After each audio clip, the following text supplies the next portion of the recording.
Hello, and welcome to our webinar Q&A, What Now? What Fundraisers and Marketers Should Be Doing in Response to COVID-19. My name is Chris Carter, and I'm the president of Candela Strategies. We're a full-service fundraising and marketing agency dedicated to the nonprofit and charitable sector. Joining me today are my co-presenters, Alex Tom from UNHCR Canada and Claire Kerr from Kerr 2. I'd also like to thank my co-hosts for today for this webinar, and that would be Engaging Networks and Kerr 2. First things first, we're about to join Claire Kerr in conversation as she's discussing what her immediate take on how fundraisers and marketers should be responding to the current situation. So that's where I think that the sharing really helps in the sector, because what you say has to be appropriate for your mission. It has to be speaking to what your members' needs really are.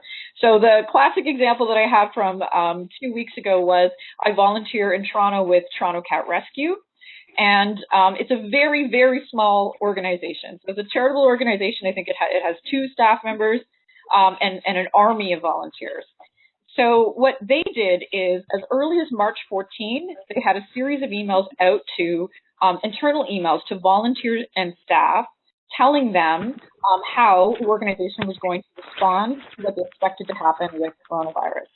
Then they sent out an email that said, and this is how we're going to communicate to our donors and our external supporters, so our stakeholders that are external to the organization.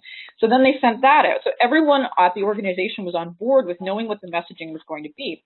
And March 16th, they had a donation appeal, a monthly donation appeal going out. And that seems probably quite early to all the ones that you're seeing like just coming in this week. But they really predicted that people would want to know how they can help a Toronto Cat Rescue and organizations like that they care about, and how that organization was responding to what was going to happen. So closing of the shelters, lowered mobility, not being able to go to clinics and things like that.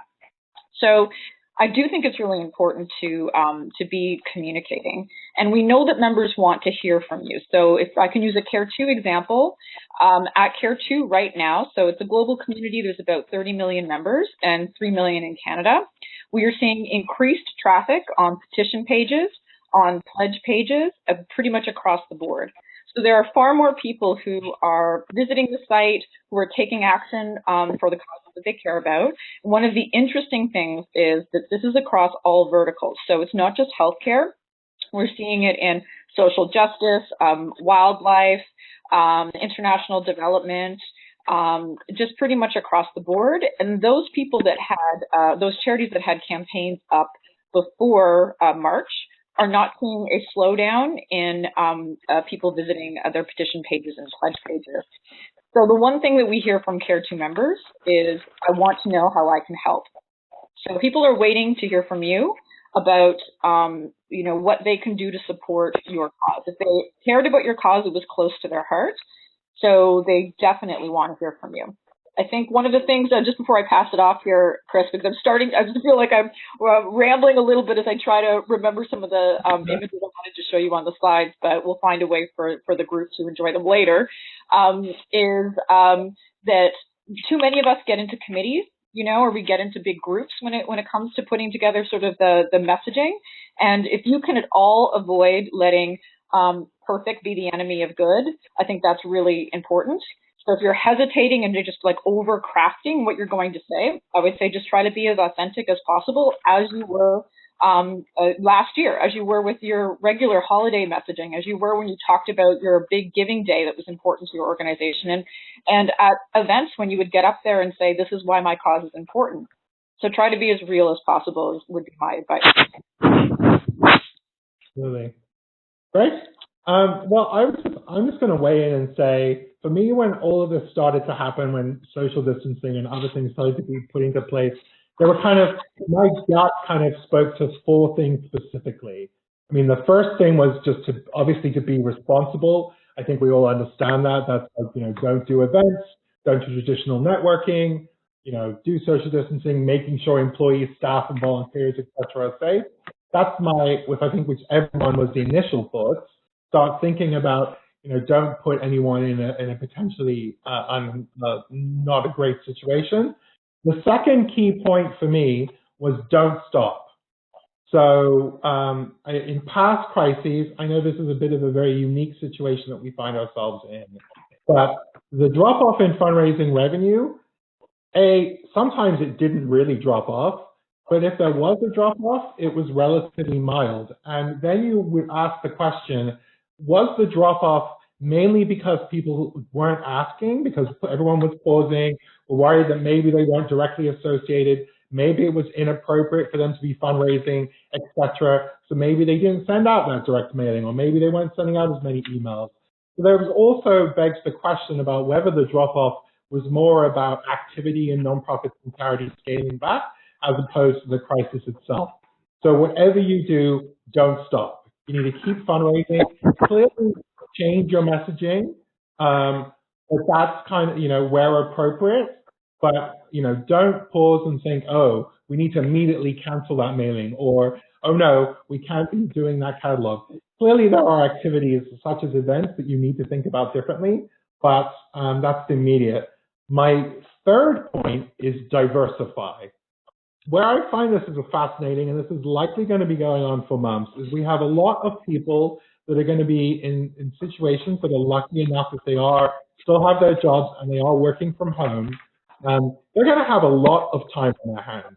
So that means they're going to get excited by things such as mail.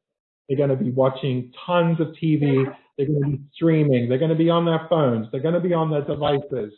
So, it was always best practice to be diverse and multi-channel, but now more than ever is demonstrating why this is the opportunity to diversify.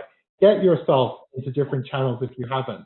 Like if you've been very dependent on things like events and major giving, yes, those can still be done. You need to change them slightly, but this is the opportunity to start thinking about things like doing more digital stuff.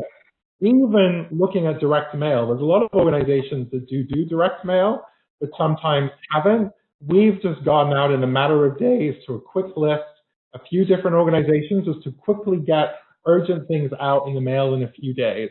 There's lots of different things that you can do and diversify. And case in point, this actually kind of demonstrates why being multi-channel is the right approach, because none of us could have really have seen what was happening coming. And all of a sudden, if you were so dependent on and even personal major giving, suddenly, and face-to-face even, this has suddenly all of a sudden said, oh no, we can't do these channels anymore. So if you had diversified and you had multiple channels going, you would be in a stronger position now anyway. So it always is a less risky, more, a best practice approach to be multi-channel. And then the final point is mass marketing. Again, that's linked towards just the reality of people being in their houses, but this is the opportunity to start sending out those emails, start doing digital advertising, even investigating things like TV, etc. There's other channels that are really now more than ever are going to have people who are going to be reactive and looking for them and aren't doing all the social activities that they used to be doing. They're going to be open to very strong apps. Okay, Alex, do you have any thoughts?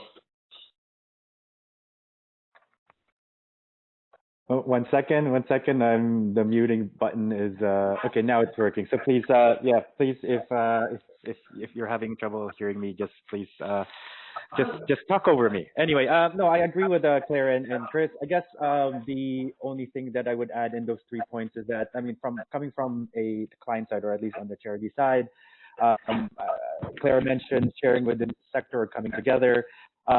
Yeah, for us as well, it's from the UN perspective. I mean, certainly we service about 70 million refugees right now, and of course, most of them are from the most vulnerable, right? They are coming from overcrowded camps, settlements, reception centers.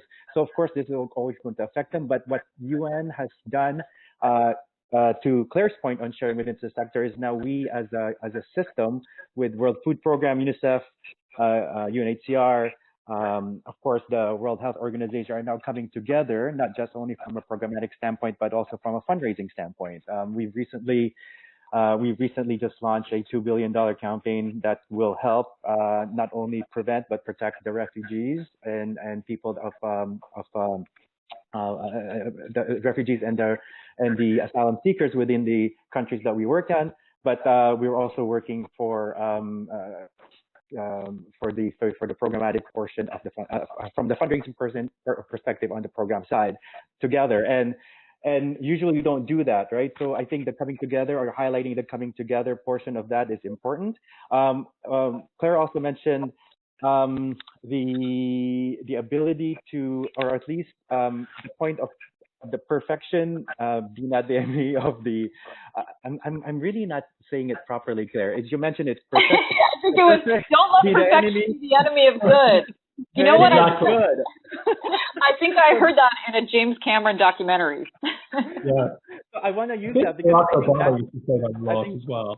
I mean, I want to emphasize on that because I think coming from an organization that is large, I mean that's usually the that we have, but right now because of the seriousness of the situation, we've been forced to be agile and be nimble, right? So that we could have programs that are quickly market. So I think I want to emphasize on that as well, just because I think more than ever this is where we need to follow that James Cameron quote that Claire mentioned. And lastly, on the diversity side, diversification side, totally agree with Chris. I think that's where you could see right now where some of the charities are having challenges and where some of the charities are actually ahead of the curve, right? Where folks that have diversified portfolio channels are faring very well on this, at least in the first couple of weeks of this situation.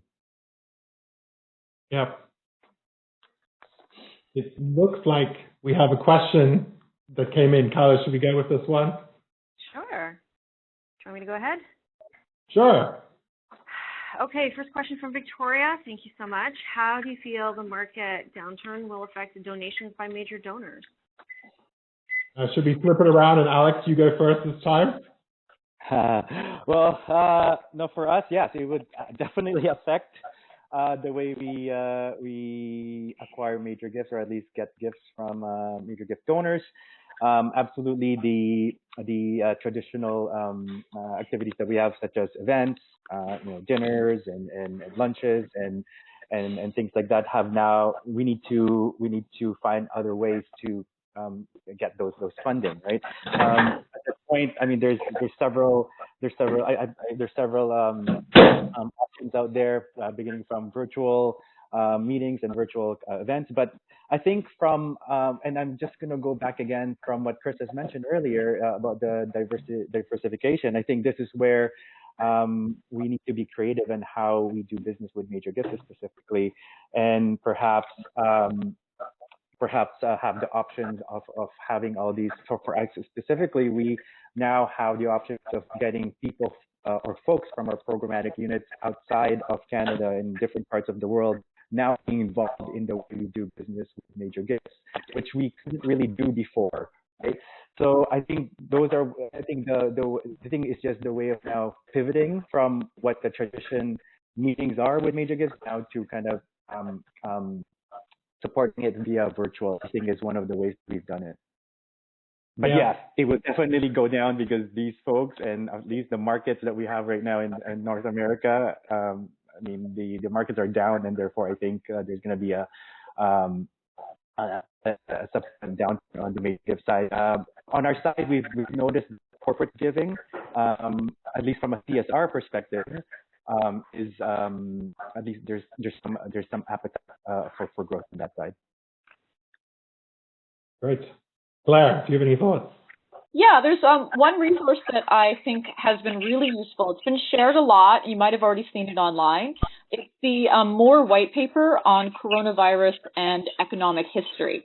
So what I'm going to do is I'm going to put this in the chat box. I believe I'm messaging everybody, but I know Kyla will make sure that you get that link.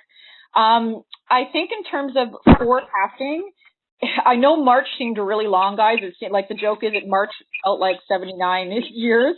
But to be honest, we're still just at the beginning of this, and we are not exactly sure what's going to happen, but we can go back and look at previous economic downturns and see how channels performed and how charities and nonprofits responded in the past. So the Moore Group has put together a really great, useful white paper that kind of goes channel by channel, looking at corporate giving, looking at direct mail, looking at digital marketing and individual giving. They did note that in the previous recession, individual giving didn't drop that much compared to other channels. And they also have a couple case studies in there that sort of talk about the importance of, when you're facing economic downturn, it's important to be talking to your stakeholders at corporations or your stakeholders who are the major donor decision makers, foundations as well, as much as possible. So I hope that you're able to download that white paper, which might give you like a little bit of direction. And I think we're going to see more research that's going to be that will be shared with the community in general coming out soon. Because again, I know it seems like we've all been facing this for a long time, but it is still pretty new. So I think that folks that are taking some time to put the research together and publish it to be of best benefit to everyone are definitely on the right track. The other thing I wanted to mention is for marketing, the question about use for support when the midfield does not really provide frontline support. I think that the people that are your best supporters, best volunteers, best previous event registrants, best donors, best monthly donors especially, and major donors too, they can care about more than one thing, and there's also a reason why they cared about your cause. So I think when you look at generations, Chris might be the expert on this, but I think that they say that the baby boomer generation has 5 charities that are top of mind, close to their heart all the time, and those aren't necessarily always connected. And then they say like millennials, Gen Z, tend to have maybe 3 charities that are top of mind for them. So people can care very much and very deeply about causes that are completely different. So I think that if you are able to make a good case for reminding people why they cared about you at the beginning and how their values align with your values, they will be able to support you. So I think now is the time to reach out to them and talk to them and explain how you are responding. Just a quick story before I pass it off. I am right in the middle of term right now for teaching the digital fundraising strategies course at George Brown. So I think we're a couple weeks in, and at the beginning of the class, one of the assignments was I asked everyone to sign up for a charity mailing list, like their newsletter, or just like give them their email address on the website for a charity that they weren't already on the mailing list for. So everyone had to do 3. So here we are weeks later.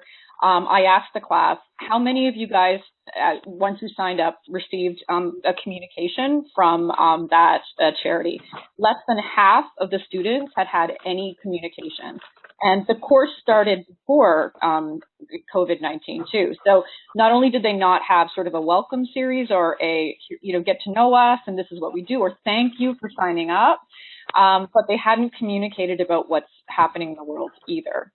So I think that is something that we can do, that we can put our mind towards, that doesn't necessarily require a big investment, talking to the people that we already know in our ecosystem. Yeah. Absolutely. I mean, I would just reiterate a lot of what I've already been saying, which was we're not entirely sure how things will pan out, particularly for major giving. But again, looking at some past performance, people will continue to give. So I think the key strategy right now is maybe you've not been able to reach out to your major givers in the same way that you've always had. Like maybe you had stewardship events, maybe you had parties, maybe you had lots of networking events, you were meeting with them constantly. So the key is immediately you need to probably be thinking of new strategies to steward them. So that might be virtual events. But it also, I think a lot of the mass marketing activities sometimes were hidden from major gifts or people that were giving major donations. It doesn't mean put them into your regular direct mail cycle, but look at things like a newsletter, look at updates via email, look at things that maybe they've been excluded from because they already have more of a high touch, and are there things that you can start including, start doing to them, start sending them, start interacting with them in new ways, just to make sure that you're stewarding. Because about the worst thing and it will also be like a foregone conclusion, stops doing them and are no longer asking. That would guarantee that your major giving levels would go down. Okay, we have more questions. Kyla. Do you want to go through the chat questions one by one? I think we have 4 questions in the chat right now and 2 from offline. Yeah, I think there was a case for support one was the next one. Yes, so from Paul, how would you suggest orgs create an appeal case for support messaging in this environment when the mission of their org doesn't necessarily directly connect to frontline support for COVID-19? Yeah, no. Yeah, I might just have a moment and go first with this one. I think you might be surprised with just how broad this current environmental crisis that we're in. If you think about the levels of impacts, you'd be very surprised at the numbers of organizations this may be impacting. Here, I'll give you some examples. Environmental and conservation groups, think about it, pandemics, etc., have often been linked to habitat loss, for example. You can definitely, even if you're an environmental group, you obviously need to be tactful, but there's definitely messaging that you can be talking about. Also, other example, look about social justice organizations or poverty organizations. Clearly, even though it's not directly related with some of the economic ramifications, some of the other things, mental health groups, you can see about lots of the different levels of impact. People are going to be needing to be using food banks more. And you may not immediately pause and went, oh, I didn't necessarily know. But there's going to be a lot of organizations that are going to be touched by what's happening currently, whether it's the economic ramifications, the social distancing ramifications. So I think, there might be some, but I think pretty much every organization is going to be able to talk about their important work, regardless, it's still going to be important, but can also probably do messaging around how the current environment is impacting their work. Claire, do you want to go? Yeah, okay, so in the chat box right now, I've posted a link to a LinkedIn update where I posted a PDF resource that has messaging from about 30 charities. So if you go through that, you can probably go through that. And again, just email us or shoot me a note if you're not able to access that. If you do go through that, you're going to see examples of messaging. Not all of them are appeals, but a lot of them are opening up a discussion. So to what Chris had said about conservation and wildlife, there are a lot of things that are happening in the world that would touch on an organization like that you wouldn't necessarily immediately think of. So for instance, Greenpeace has an appeal up where they're talking about, hey, if we're discussing bailing out workers, should we be discussing bailing out big oil? Does that make sense? Now, if you are a fan of Greenpeace, your mission and values, like the values that you hold true, align with the mission of Greenpeace. So you would be likely to respond, hey, no, I don't think that should be a part of a bailout. So that's an engagement activity that makes sense for that organization. For another organization, you can see one from Toronto Humane Society. They talk about we have to close the shelter and we have less services. So it's really important to get foster homes. Now, if pets and animals are something that aligns with your values, you're going to want to help when it comes to that. Also, I've included some examples of, for those of you that have messaging in market, so you already have Facebook ads, you're already doing digital spend. It's really interesting to see how a lot of organizations have shifted their images and their messaging, and not necessarily put the brakes on or paused any of their direct marketing that they were doing, but rather just changed some of what they were talking about. So there's an example in there from Sinai Hospital. They had a 50-50 lottery. Originally, their copy was very much about families, babies, newborns. They had lots of babies in the pictures. And you can see I actually broke down their day-by-day change there, how they shifted to talking about healthcare workers and the impact on healthcare workers and even creating a hashtag champions of care. And they did that very, very quickly. So one of the benefits of playing in the digital space is, unlike with our direct mail or our DRTV, some of our other campaigns and other channels, you can shift and adjust very quickly and at a very low cost comparatively. So that's why it makes sense to test out some of these call to actions or some of these stories that you might use or appeals, test them out on a digital channel. I think that's a couple of the examples. Let me know if you're not able to see them. Alex, any thoughts? Yeah. So, look, definitely in agreement that this situation right now broadly affects all sectors. There's definitely some messaging or narrative that you could infuse into your current in your current cases for support. I think for us on our side, not only it's from the different sector, but even from the products that we have available. You could definitely shift or at least pivot the messaging on the products or at least the programs that you have available that you are offering to donors. I think one of the interesting that the facts that I could share from just the UN countries that we work in, because one of the issues that we've had, or at least one of the countries that fundraise for us, they're Italy, for example. UNHCR Italy right now, of course, it's still one of the epicenters. And they've had a deliberate move of not talking about COVID in their messaging, which is understandable.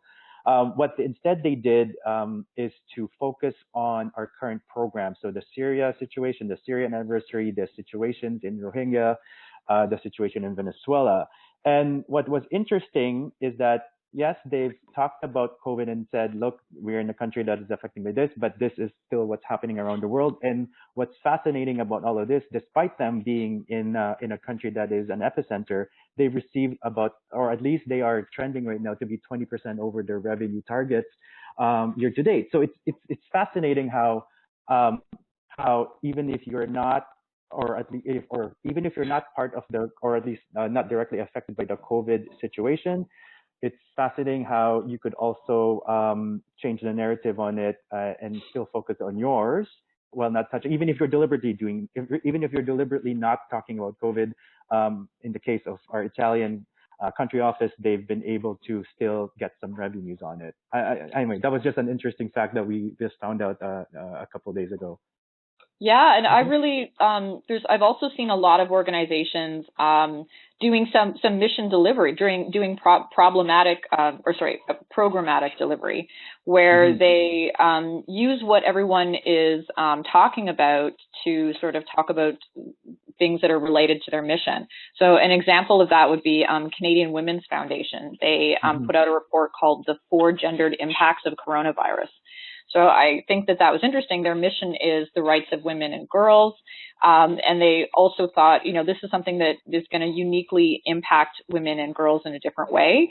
So let's talk about that to our audience who cares about that, because that's our mission. Right. Next question. So the next question is from Sam. Have you seen any COVID-19 digital fundraising campaigns that have impressed you, and what did you like? What would you change? Okay. Alex, do you want to go first with this one?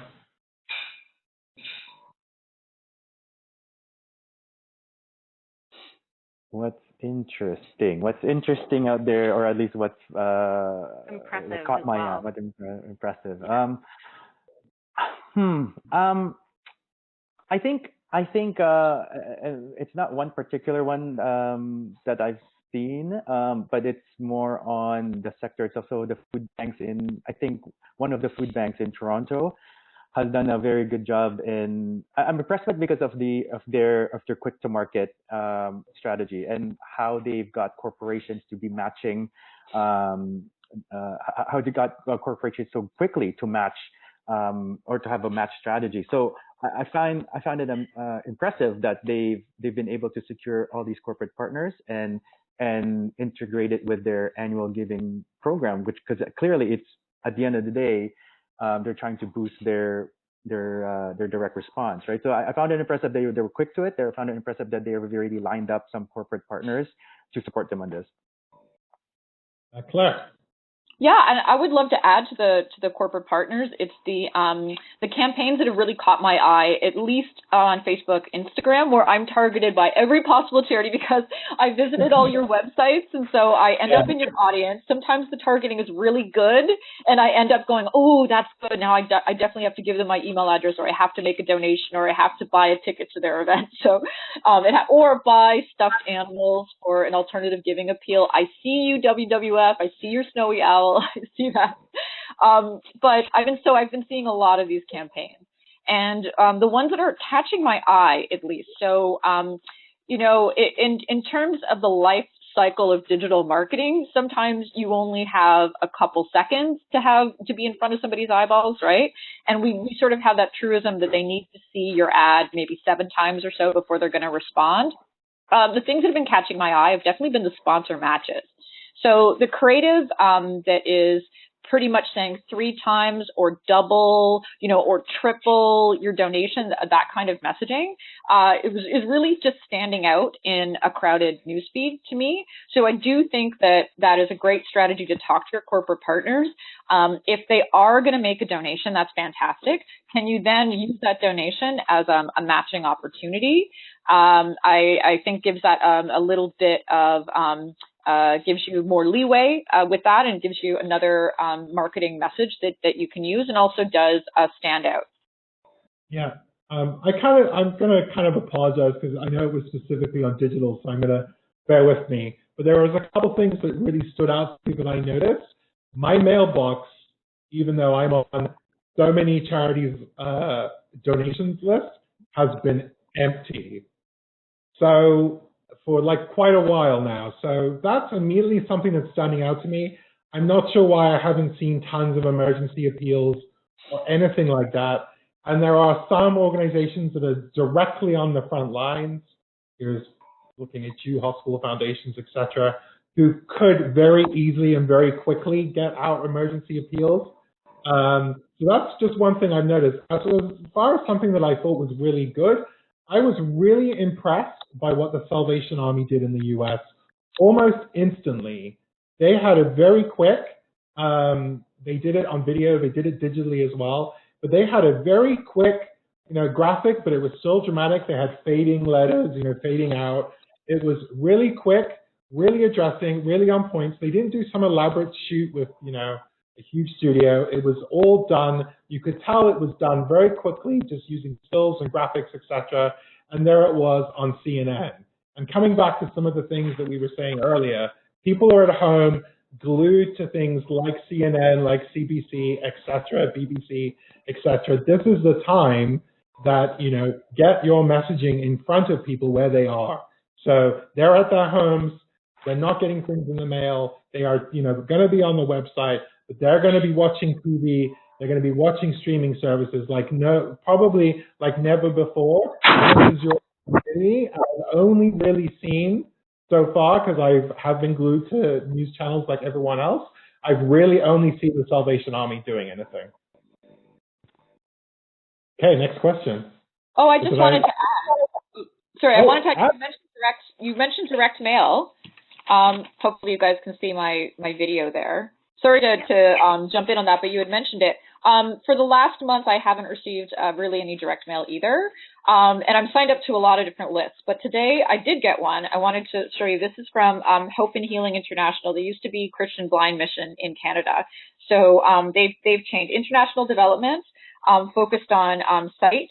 And you can see it says, what does an Easter miracle look like? And on the back, it has basically, if you make a donation, you'll be buying bus tickets that will be used to transport patients to Kerr. So clearly this was, we all know how direct mail works. It was put together before COVID-19. But one thing that they did do in their package, which doesn't look like it's any different than it might have originally been, is they've added a insert.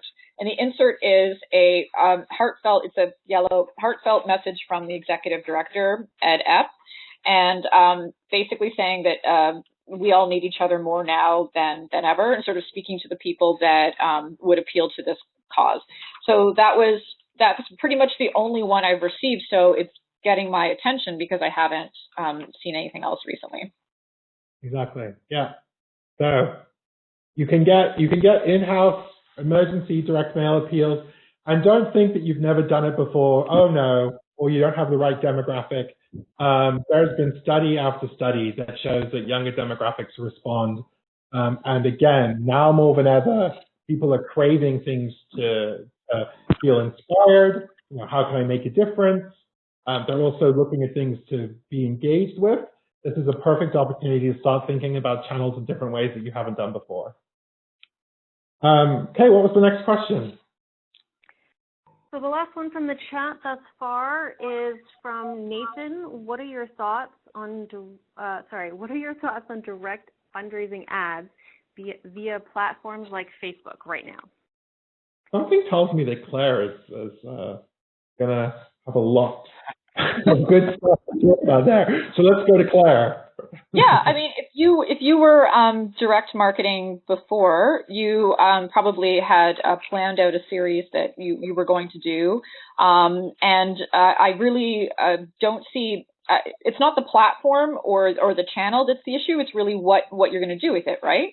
So it's sort of like asking, can we phone donors, right? Or can we mail them? Yes, you absolutely can. What are you going to tell them and what are you going to ask them to do? I think is the question. So one great thing about, we're talking specifically about Facebook, but we'll put Facebook and Instagram together because it's one advertising platform. The great thing about Facebook and Instagram advertising is that you can get immediate metrics. So you can look at how you're performing and you can decide if you need to maybe adjust your audience, adjust your copy, adjust your messaging. And there's many things you can do, especially with custom audiences, to allow you to use those platforms to speak to the people that you already have in your ecosystem. So folks who are already on your email list, or folks who are already monthly donors, that sort of thing. So what I really recommend that you can do on social is not only focus on the donate now ask, because many people will be doing direct marketing. This is a good opportunity for stewardship, engagement, and acquisition as well, because there are people who might be interested in your cause, who want to know how they can help. Maybe they're not making a donation right now, but they want to hear from you. They want to hear about your mission. They want to hear what you're going to do in the future. Maybe they need to understand a little bit more about what you do. So I think that you can also use the, Facebook, Instagram, and other channels like that to bring people into your community. So, and that's also what speaks to what Chris was saying about diversifying what you're doing on digital. We can't be, that old fundraising 101 thing, we can't be treating our donors like ATMs and only getting in front of them and getting into their faces when we're asking for a donation. We're building relationships, and building relationships on digital gives you a lot of leeway. So you have a lot of different ways that you can talk to people and ask them to join you. You can ask them to join your Facebook group. You can ask them to sign up for your email list, which for me I think is a huge one, because we know that email marketing as a channel brings in more online donations, and there's a lot of different things that you can do there. So to the question about is direct marketing good or bad on social, it really depends on what you're going to do with that tool. Oh, we had a question about the potential Giving Tuesday on May 5th. I think that might be a good one too. Chris, what are your thoughts on the new Giving Tuesday? I think Chris said he lost connection. If you want to, we do have a couple more questions in the chat as well. He's connecting right now. We do have a couple more questions in the chat, so the two of you can discuss the new Giving Tuesday for now if you'd like, or we could go to a chat question or an offline question. I guess before we go to the new Giving Tuesday, I just want to add on Claire's point, right? Yeah, so for us, absolutely correct. Not just the donate now on the Facebook or social media or digital channels, but for us, the lead generation, or at least the advocacy type of things that folks like Kerr too has been working with us on, or has worked with us on before, has been actually really good to launch now, right? There's a lot of folks out there that are looking at our sites, but not only that, I think from even a conversion standpoint, there's a lot of people answering their phones, right? So even getting them in from that social media channel and converting them through telemarketing, people are answering their phones right now. People can actually even go deeper to their telemarketing list because people are answering their phones. So just to add to what Sarah was saying, the other different channels of how we can actually include the aspects of it.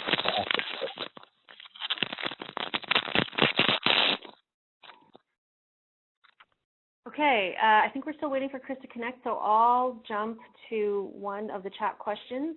If we don't get to your questions, don't worry. I have names of people who submitted questions, so you can always follow up with us after with any of the email addresses or at info@candelastrategies.com, and I'll get back to you there. So this question from Charlotte. Direct mail is our main driver of individual donations. Our e-subscribers are only used to receiving fundraising asks a couple times per year, and we don't have strong response. Any advice on how to transition your subscribers to receive more appeals without alienating them? Would anyone like to take that? Well, I can jump in a little bit here. I think that if you've only been emailing folks and you've only been asking them for donations, now's the time to think about mapping out what your online stewardship is going to look like for the next 6 months or for the year. I think that there's lots of great resources, and if you want, shoot me an email and I can send you some ebooks and things like that. There are a lot of really great resources on how to build relationships through email. And one of the things that we find is really effective is when you build the relationship in email where you're asking your supporters to take actions that are not necessarily donation actions. Because we know if you can get people to take 3 or 4 actions for you that are supportive actions. So an example would be watch a video, watch this cool video that we made, or take this survey, or we want this feedback, or can you please sign this petition? Those kinds of actions. Then when you send out the appeal, they're much more likely to give because they're used to having a relationship with you. So I think that in terms of transition, the first thing you could do is build a welcome series. So a welcome series is an email that says, hello, this is who we are, this is what we stand for, and this is what you can expect from your relationship with us. Probably the best source for benchmarking regarding email subscribers is M&R Research, the M&R benchmarks. They go down, they have a lot of best practices on email, but they also talk about email success by vertical. So you would be able to look at organizations that were similar to your own and see what their open rates were like, what the fundraising was like, obviously all in aggregate. One of the things that surprises a lot of nonprofit professionals when I send them this benchmarking report is how many emails the average charity sends. So I think for international development, it was about 100 a year, right? But these are really top performing organizations. So I really suggest that you check that out because it'll show you what other organizations in your space are doing. So you're not comparing like a cat shelter to the Red Cross or something like that. And it'll also give you some strategic advice on the different types of content pieces that you can put out to your audience. You'd be surprised how many organizations just don't even do thank you emails. They only do appeals. They don't say thank you so much, or they don't do impact reporting where they say, hey, because of you, we were able to do this. And another really important thing you would like to put together if you are building out your email marketing is to make sure that you're segmenting. So the most important people that we have in our community are monthly donors, right? So they are VIPs. We want to be talking to them and reminding them how important that they are. We don't want them to get the same emails that someone who is a non-donor or a lapsed donor get. We want to remind them that we know that they donate every month and we know how important they are because you'll be doing upgrade campaigns on your monthly donors and you want them to want to have a relationship with you. And yes, Victoria, I'll put the benchmarking links in the chat box for you. We'll also follow up with some content. We're going to send out the recording and the links that you've shared as well, Claire. It looks like we lost both Chris and Alec. Chris is done. Oh, Chris, hello. Thank you. Did you hear the last question? Did you want to answer that? That would be great if you could repeat the last question. So this is from Charlotte. Claire was just addressing it. Direct mail is our main driver of individual donations. Our e-subscribers are only used to receiving fundraising asks a couple times per year, and we don't have a strong response. Any advice on how to transition your subscribers to receive more appeals without alienating them? As in terms of switching over your email subscribers to direct mail? No, direct mail is their main fundraising channel right now, and they're trying to figure out how to switch to digital engagement and asks, I guess. Yeah, I mean, there'll be certain overlap. However, I would say one of the approaches, like you do for many different channels, is to actually think about acquiring new as well. So maybe Claire already spoke to this, but definitely start ramping up. You don't have to necessarily have aggressive asks, but one thing you could do, the things like to talk about is like chasers. So you could do, before a direct mail drop, you can send out emails beforehand. There are lots of different services as well. It depends on privacy legislation, on where you are, etc., where you can actually send a list and actually get email lists. So even if you don't necessarily know what everyone on your file's email address is, there's a lot of different services for that. But I think you can try to have like a thematic approach with a direct mail piece, do emails around it, but also I'd start thinking about kind of standalone. Like just you were thinking, let's start acquiring, let's just do some lead position, let's start building our own file. You're not necessarily just the same demo. It may not be as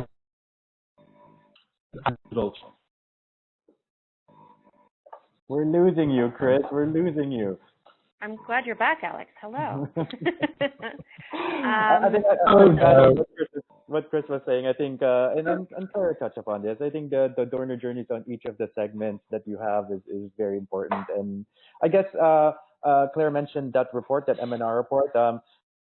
So the organization I work for works very closely with MNR and engaging networks. The report is aggregate, but I'm happy to, or at least anyone in my team will be happy to share our best practices that was included in that MNR report. So that way you're not looking just aggregate. You could even look at it from a specific standpoint. We're happy to share that. We're happy to share what we're doing just because MNR and engaging networks has been doing a great job for us in their digital standpoint. So I just wanted to share that. But they've helped us on the journeys. Our journeys from a digital perspective has done very well in moving direct mail acquired donors or direct mail responsive donors to all to various channels that we have right now. I mentioned a little bit about the telemarketing earlier. That's one of the telemarketing. That's one of the channels that's working out really well for us right now, especially on the deeply lapsed. Just because of what I mentioned earlier, it's the people are answering the phone. There's a product that public outreach is also introduced out there, and maybe it's not an introduction, but is doing very well for some of the folks that we talk to. It's the member get member or the donor get member type of calls, right? So or type of appeal. So I think some of those integrated with the direct mail acquired donors could actually work out. I would like to thank everyone for joining us today for our webinar, What Now, What Fundraisers and Marketers Should Be Doing in Response to COVID-19. I think we had a lot of great questions, and I'm glad we had a chance to have a good conversation about where the sector should be going. I would again like to thank Alex Tom from UNHCR and Claire Kerr from Kerr too. And again, I'd also like to thank my co-hosts, that's Candela Strategies, Engaging Networks, and Kerr too. Thanks again for joining us, and I wish you a good day.